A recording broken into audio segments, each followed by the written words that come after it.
Ratusan kader dan ketua DPD Partai Nasdem ramai-ramai melepaskan baju partai di kantor DPD Nasdem Kabupaten Indramayu Minggu siang. Partai yang paling bingung sekarang ini adalah Partai Nasdem. Partai yang dikomandani Surya Paloh ini benar-benar sedang diundur tanduk. Ramai-ramai puluhan ribu pengurus Nasdem di Indramayu mundur karena isu mereka harus bayar 3,5 miliar rupiah. Di saat kami mempertanyakan tentang menyangkut masalah nomor urut 3, di saat itu DPW lakukan rapat dan memutuskan saya boleh dipindahkan kepada posisi nomor urut 2 dengan catatan 3,5 miliar harus disiapkan kompensasi. Ini satu yang membuat kekecewaan karena tidak sesuai dengan marwah partai apa yang disampaikan oleh Ketua Umum bahwa Nasdem tanpa mahar. Partai Nasdem menegaskan tetap konsisten menerapkan politik tanpa mahar. Partai Nasdem tidak peduli dengan adanya mahar politik yang terjadi di partai lain. Kami tetap konsisten, tanpa mahar, tanpa biaya. Untuk mendapatkan rekomendasi bagi Partai Nasdem, tidak perlu harus berkenalan dengan Wakil Ketua Umum, atau tidak juga harus datang membawa sekofor uang, karena itu tidak menjadi prasyarat yang dipersyaratkan oleh Partai Nasdem. Tapi kenyataannya, ternyata kami dibuang bagaikan sampah. Saya sebagai Ketua DPD Partai Nasdem Kabupaten Indramayu, kami sangat-sangat kecewa. Dan aksi buka baju Partai Nasdem untuk pindah ke Perindo itu viral di mana-mana, merusakkan nama Nasdem yang sudah bolong-bolong besar akibat banyaknya kasus yang menimpa. Terpaksa melihat waktu yang sudah sangat pendek dalam soal menyangkut pencalekan, maka kami datang ke Perindo. Alhamdulillah Perindo sangat tanggap dan mau menerima kami dengan baik, dan kami berkeyakinan bahwa 2024 mengatasnamakan Perindo, insya Allah kita mempunyai kursi yang signifikan untuk Kabupaten Indramayu. Tapi Surya Paloh tetap keras kepala demi tujuan besarnya. Dan akhirnya ramai-ramailah elit Nasdem mundur, menjadikan Nasdem kehilangan panglima-panglima terkuatnya. Dan mundurnya beberapa elit Nasdem ini diikuti dengan mundurnya ribuan kader dan pendukung Nasdem di banyak daerah. Tapi kenyataannya Dewan Pimpinan Pusat sendiri dilanda oleh musibah yang namanya korupsi, yang merupakan salah satu musuh perang terbesar buat rakyat Indonesia. Belum selesai, Nasdem ketiban tangga lagi. Dan kali ini bukan hanya tangga, tapi ketiban forklift. Elit Partai Nasdem yang terkuat, Johnny G. Plate yang menjadi Menkominfo, kena kasus korupsi BTS di Kominfo sebesar 8 triliun rupiah.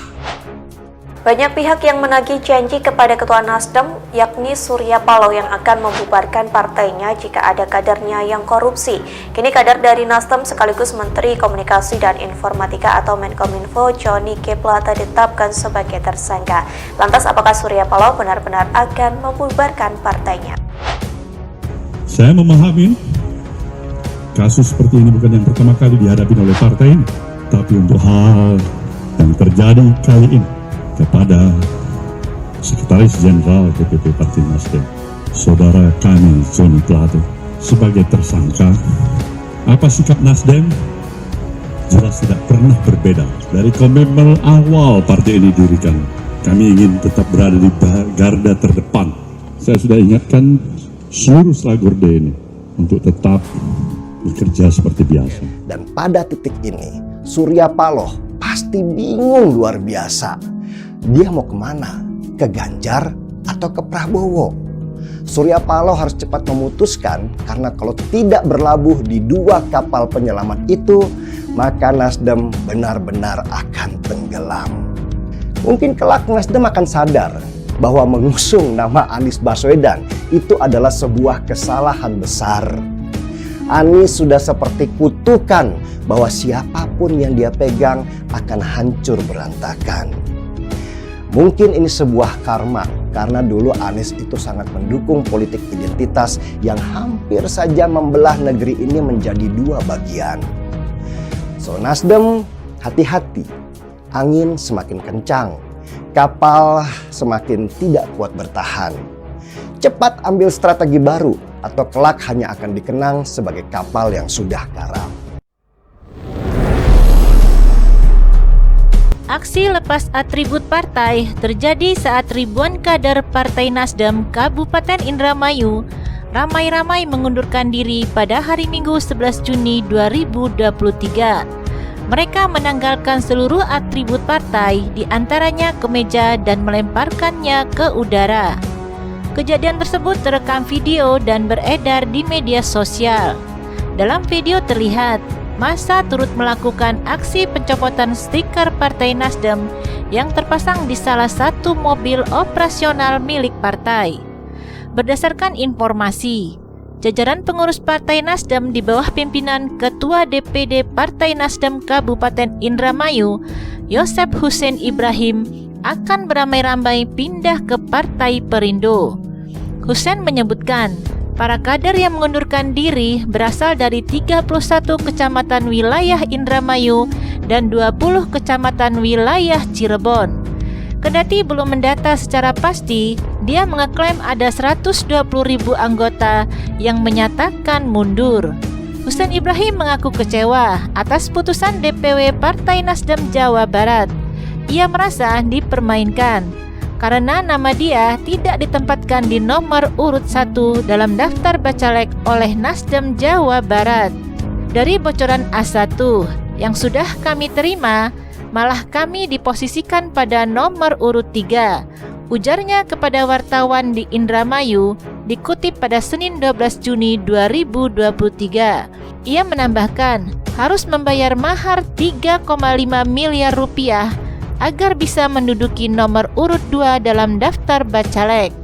Permintaan membayar tersebut dengan tegas dia tolak dan akhirnya lebih memilih mengundurkan diri dari Partai Nasdem. Kami mempertanyakan masalah nomor urut 3. DPW melakukan rapat dan memutuskan saya boleh dipindah ke nomor urut 2 dengan catatan 3,5 miliar rupiah harus disiapkan sebagai kompensasinya, katanya. Usai menyatakan meninggalkan Partai Nasdem, Yosep dan kader lainnya dikabarkan ramai-ramai menyatakan hijrah dan bergabung ke Partai Perindo. Yosep Hussein Ibrahim menyebutkan, para kader yang mengundurkan diri itu berasal dari 31 kecamatan wilayah Indramayu dan 20 kecamatan wilayah Cirebon. Meski belum mendata secara pasti, Yosep Hussein Ibrahim mengklaim jumlah kader yang mengundurkan diri mencapai ribuan anggota. Saya mengklaim atas nama Ketua DPD Partai Nasdem Indramayu, kader yang mengundurkan diri kurang lebih mencapai 120.000 anggota, ujar Yosep. Yosep Hussein Ibrahim menjelaskan, para kader Nasdem yang mengundurkan diri itu siap memberikan suara untuk Partai Perindo pada pemilu 2024. Kami berkeyakinan pada 2024, Perindo insya Allah kita mempunyai kursi yang signifikan untuk Kabupaten Indramayu, ucap Yosep. Yosep Hussein Ibrahim mengungkapkan, merasa terhormat atas kepercayaan yang diberikan Ketua Umum Partai Perindo untuk memimpin sebagai Ketua Badan Pemenangan Pemilu atau Bapilu Provinsi Jawa Barat. Sekaligus dipercaya menjadi bakal calon legislatif DPR RI nomor urut 1 Jabar 8. Selain itu, Ami Anggraini menjadi Ketua DPD Partai Perindo Kabupaten Indramayu. Hal ini adalah merupakan untuk menyelamatkan seluruh kepercayaan masyarakat Kabupaten Indramayu, papar Yosep. Sementara itu, Ami Anggraini selaku Ketua DPD Partai Perindo Indramayu yang baru mengucapkan terima kasih sebab Ketua DPP Partai Perindo telah menunjuk dia sebagai Ketua DPD Perindo Kabupaten Indramayu. Alhamdulillah, saya dipercaya DPP Partai Perindo untuk menjadi Ketua DPD Perindo Indramayu. Saya akan berjuang memenangkan pemilu 2024 bersama para kader dan target di atas 10 kursi, ujar Ami.